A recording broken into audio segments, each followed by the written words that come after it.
Hey y'all, Marshita Patrice here. Welcome to the Sacred Homegirl Collective, where we are walking through and talking through what it means to live a life of faith, joy, and purpose. So, welcome to the family. We also love gospel and Glorilla over here. Bring your full self. If you're new to this space, please like, comment, subscribe, and be sure to share it with your own sacred homegirls in your life. And so, with that, just want to dive right in and begin to talk about tools that can help you on your sacred homegirl journey. And I think one of the most important things to arm people with is frameworks. Why do you say, Marshita, hey, should I be armed with a framework? Because a framework allows you to process all of the chaos and the crazy information that we get from this world. We get so much information overload. So you want something to help, like, just order. It's like a lovely little spreadsheet. Maybe you guys don't like spreadsheets, whatever, but it's adding some order to the chaos. And I think one of the core frameworks when we're talking about living a life of purpose is really living a life that's in alignment. And I think we talk about and we use terms like alignment, but we really don't dive into what true alignment is. True alignment occurs when every single part of you is saying the same thing, is moving in the same direction, and is operating from the same intention. And when you're like, every single piece of me, so my toe has to say the same thing, yeah, but not really. That's not what I'm saying. So every person is three parts, right? You are body, soul, and spirit. Body, that's where you have the knowledge of this physical experience. Soul is your mental, your emotional, your personality. It is taking the knowledge from this physical experience and trying to make sense of it. It's trying to discern what's going on. And then your spirit is where the wisdom sits. It is what is directly connected to the Holy Spirit, to divinity, right? And wisdom allows you to apply the knowledge that you've discerned and turn it into strategy and application. And when we're talking about being in alignment, it is your body, your soul, and your spirit speaking, moving, acting, and being on one accord. And you're like, wait, what? Or maybe I'm just like that. But that's really what we mean when we mean alignment, right? And honestly, the best way to know when you are feeling misaligned is when you feel like something is off. When no matter how much you sleep, it still feels like you're tired. Or no matter how much you try, you don't feel motivated to do something. No matter how much you still feel anxious, right? These are all signs that there's a lack of alignment, that there's some kinks that needs to be, roughed out. And it's typically a call to have a deeper conversation with your creator, to be like, I'm out of whack. What's up? Get me in alignment. And is anybody ever going to fully have it 100%? No. So it really kind of is it's what we strive for, and we can be in harmony. But we're constantly working through and moving through this process. And so in knowing these three parts, it's also super important to know what they crave, right? So imagine that they are parts that have to be filled. They have to be fed. They all thrive off of a particular type of fuel. And so for your body, we have a little bit more of an understanding about that. You need sleep, you need nutrition or nutrients, we know what it means to be nourished. You need to be clean, and we use rags or sappos. Yeah. Y'all know, I feel like if you a homegirl, you wash your butt. But that's neither here nor there, right? You should. Don't be stinky in the collective.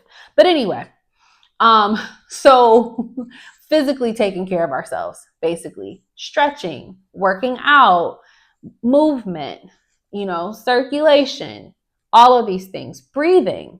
Oh my gosh, breathing is so important, right? So we kind of have a sense of how we nourish, how we fuel, how we feed our body.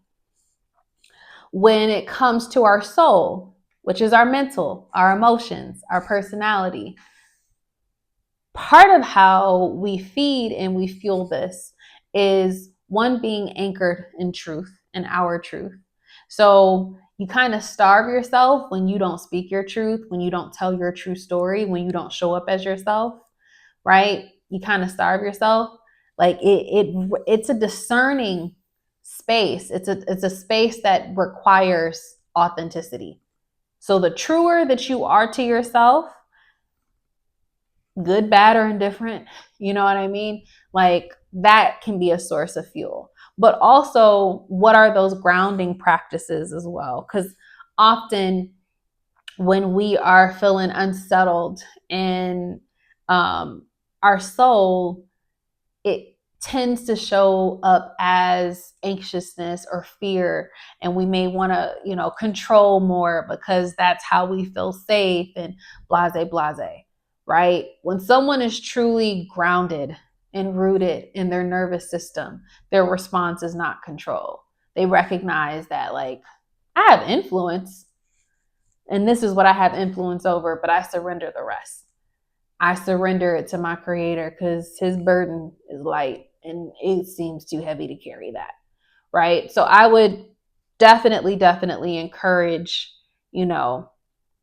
just recognizing, like, am I showing up as my true self? Am I being authentic to me, right? And the more that you feel inauthentic, or you just feel like, I don't feel safe here, those are indicators that there's some type of lack of alignment there, right? Like something is just that's off, that needs to be fed with authenticity, that needs to be fed with grounding practices, that needs to be fed with, maybe uprooting some beliefs and planting new ones, right? And what I mean by uprooting a belief is, I used to struggle, and honestly, when I get tired, or I'm in a weakened state, so to speak, I constantly have to struggle with this weed mindset of, I have to be excellent in order to exist and take up space.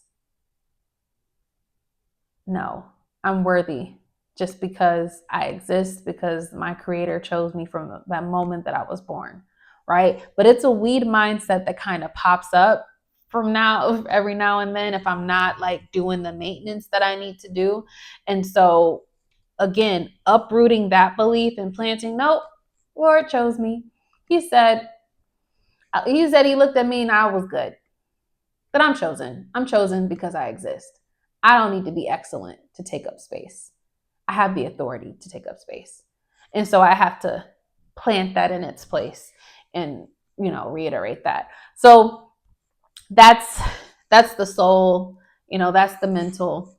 But we have to recognize that, like, it kind of needs beliefs to be fed to it. It needs grounding practices to anchor it so that you're not panicking, you're not feeling fear. And then last but not least is your spirit. And I think we don't necessarily talk about this enough in culture and society. And the spirit really requires inspiration. It requires fellowship with your creator. Point blank in the period. It's the piece that is chilling and kicking it with the Lord.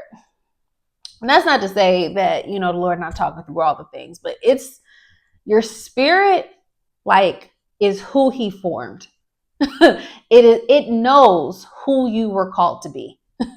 Like, it's like it knows this thing, and it's like, yo, I'm trying to guide you because I was talking, like it knows who you were called to be, but it thrives off of fellowship and inspiration. And even like when you're inspired by something, when you watch something, you ever seen something and you like, ooh, it just has this effect on you, that is feeding your spirit, and it's feeding your hope. And hope fuels faith. Faith is the substance of things of hope, things hoped for. Yeah, there we go.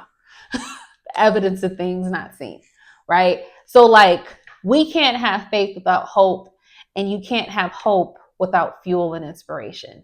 You're inspired by a vision, this idea that just comes out of nowhere. That's the spirit part. And so we coexist with all three of these things, but we often don't speak to the pieces of them. I'm sorry, y'all. I got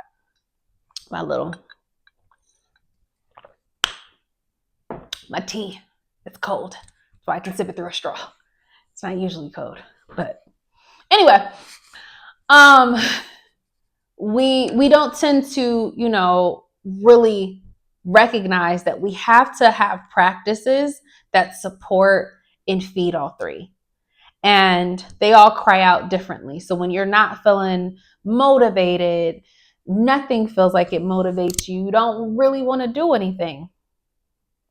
And mind you, it can be a mixture of these things, but motivation tends to be, I need to feed my spirit. So that could still be going for a walk, because at least for me, I like to pray by water, but something about water is just very calming to my soul, my spirit, my body, all of it, right? So making sure and building up like your own little practices. Okay, this is how I'm going to feel this, but really paying attention to how it shows up in your life. And then I think I'll just, end on this, is getting them to speak in the proper order, or how do I want to say this? I want to say it like, who do you allow to lead? Do you allow your flesh to lead? So are you just solely driven by how you physically feel? Do you allow your soul to lead? So you're driven by personality quirks. I'm just solely going to be true to me. How you mentally, what your logic says, or are you spiritually led? And I think that for a lot of us, high performers, high achievers, in some way, shape, or form, we tend to be led by our mind, or try to be, you know what I mean? And I really want to encourage and push all of us to look into what it means for us to be spirit-led, right? Because it also makes the most sense. If our spirit is what houses the wisdom of who we are and the strategy of how we become who we were created to be, then we will live in our purpose. So we should be listening to our spirit. And often the way that our spirit speaks is not in coherent, like logical, so this is what you should do and this is why. It tends to speak in divine urges that as you begin to respond to them, they become stronger and you become more sensitive to them. So I'll close on this. Back in the day, I had this, when I first lived in Chicago. I'm back now, but when I first lived in Chicago, before I moved to Arizona, that's a whole nother video. We'll do that another day. I was treating myself because it was my 30th. It was going to be my 30th birthday by redoing my apartment. And I had envisioned like a particular type of sectional, had a particular style. And I just knew that was how I just kept seeing it. It's what I knew I wanted for my apartment. And I went to so many furniture places when I finally decided like, hey, I'm just going to go get this. And I went to so many furniture places, and I had this strong urge to go to this place called the Room Place. And it was literally across the street from Bob the Builder. It is not called Bob the Builder. I think it's Bob's Discount Furniture. I also mix up names. I'm a black auntie for real. Anyway, it was across the street from the place. Like, it was literally on the other side, but y'all know that Chicago can be a little crazy. And like, this street where all of these furniture stores is like really, really busy. And I would have to try to make a left turn to get into the parking lot from where it just felt like too much. And I was just like, you know what? I'm not about to do all of that. I didn't listen to the urge to go to the Room Place. And I went ahead and purchased a couch from Bob's Discount Furniture.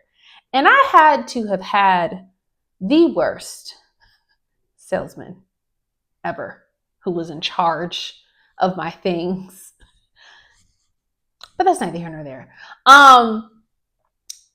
Basically, the couch, I went back and forth with this man, even though I'd ordered it, I paid for it. The couch, they ended up discontinuing it, stopped making it. And I finally just listened. I canceled. He was like, I'll give you a credit and you can no, I canceled it. Don't want it. I canceled it. And literally was like, you know what? Let me follow my first mind and go to the Room Place. I went to the Room Place, and the second couch that I saw was better than what I was envisioning. And I walked out of the Room Place. I walked out of this furniture store after having purchased the couch that was better than what I envisioned and also was cheaper than the other couch from the other place. But it was more than what I wanted. And I heard the Holy Spirit say to me, if I'm willing to do this for a couch, what more will I do for your mate? And that's a whole nother story. But the point of what I'm saying is when we get these urges, it's to go to the store or to go to the coffee shop or go do whatever. When we get these urges that we just can't shake, test them out. See like what comes of that. Because honestly, that is typically how our spirit speaks. It gives us nudges. It breadcrumbs us, not like in a negative way, but it breadcrumbs us to guide us to that next step. That couch set my entire apartment off, and me being able to decorate my apartment and make it look like me and let it be a reflection of me as I was coming into my own womanhood was so important for my journey. And then eventually when I gave that furniture away, I was able to bless a woman who was re-entering society from being incarcerated and her baby. And they got good furniture. They had good decorations. They had good stuff. I blessed a lot of my friends with some stuff too. But that was just an important piece of my journey. And so I would encourage us, if we want to begin to become spirit-led, is to begin to listen to those nudges. So I hope you enjoyed today. If you made it this far and you haven't already, be sure to make sure you subscribe, and so, bump us up in the algorithm and comment. You have a beautiful day. All right. Bye.